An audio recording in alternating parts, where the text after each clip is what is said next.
direct. À 8h16, vous recevez Bernard Porrette, Samia Ghali, sénatrice des Bouches-du-Rhône et deuxième adjointe à la mairie de Marseille. Madame Ghali, bonjour. Bonjour. Madame Ghali, merci d'être au téléphone avec nous de Marseille ce matin sur Europe 1.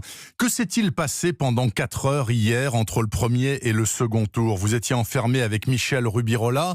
Que vous êtes-vous dit? Écoutez, avec Michel Rubirola, on s'est vu plus que 4 heures puisque nous sommes vus dans la semaine. Et pour parler tout simplement de Marseille et notre vision de Marseille et comment nous voyons et l'une et l'autre le fait de pouvoir redresser la ville de Marseille. Et à partir de ces bases-là, tout simplement, nous allons trouver un accord de gouvernance. Voilà. Mais écoutez, excusez-moi, mais je comprends pas très bien parce que quelques heures auparavant, vous disiez, moi je veux être première adjointe, sinon rien. Et quelques heures encore auparavant, vous dénonciez le mépris insupportable du printemps marseillais, qui est le groupement des gauches mené par Madame Rubirola. Donc d'un coup d'un seul, avec une baguette magique, tout ça a été oublié. Non, pas du tout, c'est pas du tout ça. J'ai dit les choses, vous savez, moi je suis quelqu'un de direct, donc quand j'ai dit les choses au moment où je les voyais, au moment où je les ressentais, donc et je continue à vous dire les choses comme je les vois et comme je les ressens. Donc au moment, à l'instant T, oui, il y a eu des problèmes, parce que le printemps marseillais qui avait été élu seulement, en tout cas ils ont gagné sur le centre de la ville. Malheureusement, nous avions tous les quartiers populaires et notamment les quartiers nord qui n'étaient pas représentés dans le printemps marseillais. Et donc je demandais à ce que tout simplement on puisse unir Marseille et qu'on fasse de Marseille du nord au sud une ville une et indivisible. Et pour cela, il fallait que le printemps marseillais comprenne qu'il avait besoin aussi de moi, de mes conseillers, et c'est ce qui lui a apporté d'ailleurs la majorité, mais aussi une majorité absolue pour pouvoir gouverner Marseille aussi. Absolument, puisque vous avez amené vos 9 élus, et donc du coup, Madame Rubirola a maintenant la majorité, même si elle est courte. À un moment, Madame Ghali, on a cru imaginer que vous seriez prêt éventuellement à faire élire Guy Tessier, qui était l'opposant de Michel Rubirola, parce que vous étiez trop déçu par la proposition de Rubirola. Est-ce que c'était une vue de l'esprit des journalistes parisiens, ou vous y avez pensé un moment ? Écoutez, vous savez, Madame Rubirola, j'ai fait des propositions et j'ai toujours dit à Madame Rubirola que c'était avec elle que je voulais travailler. J'ai été claire là-dessus, je l'ai dit d'ailleurs, dans mes communiqués, je crois que j'ai été transparente de ce côté-là. Ce que je voulais dire, c'était que je ne lâchais rien pour les quartiers nord et je n'ai rien lâché pour ces quartiers populaires. Parce qu'on en a besoin, parce que si on ne veut pas que demain il y ait des explosions, parce que la ville va pas bien, parce que ces quartiers sont en souffrance, vous savez, je les connais par cœur, ces quartiers. Oui. Et moi, j'ai vu des femmes et des hommes en souffrance. Et je vois des hommes et des femmes qui souffrent, qui ont l'impression d'être abandonnés. Mais je ne voulais pas de ça. Et je peux vous dire que j'avais leur appui, leur soutien total. Madame Ghali, pardonnez-moi, mais je suis obligé de vous poser la question. On sait que vous connaissez bien les quartiers nord, vous êtes élu de ces quartiers-là. Et pourtant, vous vivez dans le 7e arrondissement, au Roucas-Blanc, qui est un quartier de riches à Marseille. Ça vous semble pas antinomique ? Vous savez, je vous invite, monsieur, à venir là où je suis né, où j'ai grandi. Eh bien, ces gens-là, c'est drôle, mais c'est vous qui êtes dans votre studio de radio qui me posez cette question. Et oui. Pourtant, ces gens qui sont dans ces quartiers, c'est eux qui vous soutiennent. Vous voyez, le problème, c'est que c'est chez vous qu'il y a un problème, je dirais, de mentalité. Et il va falloir que vous habituez aussi à considérer que dans ces quartiers, parce que c'est comme ça qu'on n'avance pas. Parce que vous considérez que quand on est né dans ces quartiers, on doit y mourir. Eh bien, je suis la preuve vivante que quand on est né dans ces quartiers, on peut aussi en sortir et être comme vous. Je sais pas, parce que je suis pas sûr que vous soyez né dans un quartier populaire, voire même dans un quartier de misère, et pour autant, vous aurez le droit, vous, de vivre ailleurs, et pas moi. Eh bien, c'est comme ça aussi. Cette mentalité, il va falloir qu'elle change, parce que c'est du racisme territorial. Eh bien, écoutez, Madame Ghali, je suis prêt à venir avec vous dans les quartiers nord, moi qui habite à Andoum, c'est-à-dire à 1 kilomètre de chez vous, dans le 7e arrondissement. On ira ensemble et vous m'expliquerez tout ça sur le terrain, d'accord ? C'est pas moi qui vais vous l'expliquer, c'est les habitants qui vont vous expliquer, qui vous soutiennent, parce que moi, contrairement peut-être à d'autres élus, je passe beaucoup de temps avec eux, et c'est ce qui compte. C'est-à-dire qu'aujourd'hui, ils savent que justement, parce que je connais leurs difficultés, parce que j'ai vécu leurs difficultés, parce que ils n'ont pas besoin de me parler pour me faire comprendre leurs souffrances. Et c'est aussi pour ça qu'ils m'ont choisi. La preuve, c'est qu'ils m'ont mis en tête, malgré toutes les candidatures, au premier tour et au deuxième tour. Samia Ghali, est-ce que ça vous semble pas étrange, pour revenir à l'élection d'hier, que les 9 élus du Rassemblement National, et monsieur Ravier, finalement, aient quitté la salle, n'aient pas participé au vote, et donc après votre ralliement à Madame Rubirola, donc ont permis indirectement l'élection de Madame Rubirola. Ça vous semble pas bizarre, ce truc-là ? Ils auraient pu la faire perdre, hein ?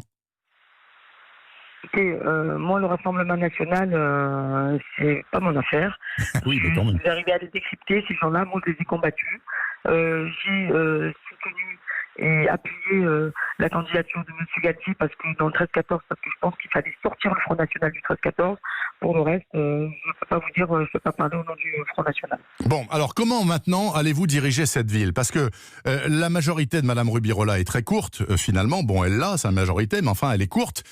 Quels sont vos premiers chantiers, là, tout de suite là? À quoi allez-vous vous atteler dans les prochains jours? Écoutez, c'est pas moi le maire, hein, c'est Madame Rubirola. Donc, Vous êtes deuxième adjointe, quand même. Oui, mais bien sûr, mais je travaillerai en tout cas. Vous savez, la majorité, elle n'est pas courte, c'est une majorité absolue qui permet de travailler, et c'est ça qui compte. Et ensuite, c'est elle qui donnera sa feuille de route. Bien sûr, je donnerai, vous savez, je ne suis pas une potiche, donc je suis là aussi pour permettre que les choses avancent pour Marseille, je vous l'ai dit, et je suis sincère de ce point de vue-là, et je sais que vous le savez. Donc pour moi, c'est de voir comment, bien sûr, les chantiers sont énormes, les attentes sont énormes, il y a de l'espoir qui a été suscité. Cet espoir, il ne faut pas qu'il se transforme en désespoir aujourd'hui. Alors, Madame Rubirola a dit hier, c'est fini l'époque du clientélisme et du clanisme à Marseille. Est-ce qu'il vous semble, Samia Ghali, vous qui connaissez cette ville depuis fort longtemps et comme votre poche, que ce n'est pas consubstantiel à la ville de Marseille, le clientélisme et le clanisme? Mais je crois qu'il faut faire attention au terme de clientélisme, parce que, vous savez, quand le clientélisme, la façon de le tuer, c'est quand vous enlevez la misère. Oui. Parce que moi, je peux vous dire, hein, pour être une élue de terrain, et pour côtoyer justement au quotidien les populations, parce que je suis tout le temps sur le terrain, et tout le monde peut accéder à moi. Je peux vous dire que toute la journée, vous entendez, Madame Ghali, je suis à la rue, j'ai pas de logement. Madame Ghali, mon fils n'arrive pas à trouver une place à l'école, n'a pas de stage, n'a pas de ci, n'a pas de là. C'est ça le clientélisme, sincèrement. Ça, c'est Donc, oui. Non, mais je le dis, c'est peut-être justement en mettant les moyens pour tirer les gens vers le haut, en apportant des réponses globales qu'on arrivera à faire que de toute manière, bien sûr, cette notion de clientélisme disparaît. Je l'espère en tout cas. Samia Ghali, l'un des gros chantiers de la ville de Marseille, c'est l'habitat insalubre, l'habitat indigne, dont la dernière péripétie tragique a été l'effondrement des immeubles de la rue d'Aubagne. Est-ce que vous, nouveau pouvoir municipal, vous vous réservez le droit, après des études, après un audit, pourquoi pas, de poursuivre en justice vos prédécesseurs pour des manquements graves? Écoutez, moi je crois qu'il faut laisser la justice faire son travail de ce côté-là par rapport à la rue d'Aubagne. Après, encore une fois, Madame Rubirola, elle est le maire, c'est elle qui décidera de ce qu'elle veut faire. Je ne peux pas parler pour elle. Hein. D'accord. Et une dernière question, Samia Ghali. Il y aura l'élection du président de la métropole ex-Marseille jeudi. Ce sera probablement Madame Vassal qui va se succéder à elle-même, qui a tenté d'emporter la mairie. Est-ce que vous ne risquez pas de ne pas pouvoir travailler avec la métropole, tellement vous êtes opposés? Vous savez, je crois qu'à la métropole, pour connaître les maires et les communes de la métropole, c'est l'intelligence, je le souhaite. Eh ben, on l'a perdu, Madame Ghali. Voilà, écoutez, je suis désolé, Samia Ghali, la liaison avec Marseille était tellement... Allô, vous êtes encore là? Oui, tout à fait. Pardonnez-moi, nous avons eu une rupture de ligne. Je vous en prie, poursuivez. Non, je disais que Marseille est une ville centrale et importante de la métropole. Je ne crois pas, et je le dis, que peu importe qui sera le président ou la présidente de la métropole, on n'en sait rien. Oui. Mais celui ou celle qui sera le président de la métropole ne peut pas bloquer les chantiers de Marseille, parce que je ne crois pas que les autres maires du département ou de la métropole accepteraient de mettre en péril tout simplement l'existence même de la métropole. Merci infiniment, Samia Ghali, sénatrice des Bouches-du-Rhône, anciennement socialiste, vous le savez, deuxième adjointe désormais à la mairie de Marseille, en ligne ce matin sur Europe 1. Merci beaucoup, Madame Ghali. Merci. Vous n'étiez pour rien pour la qualité extrêmement médiocre, voire déplorable de votre liaison téléphonique. C'est un peu ennuyeux pour l'audition, mais enfin, on a compris en tout cas ce que vous aviez à dire. Merci et bon dimanche à vous. Merci. Vous pouvez réécouter cette interview sur europe1.fr, il est 8h26.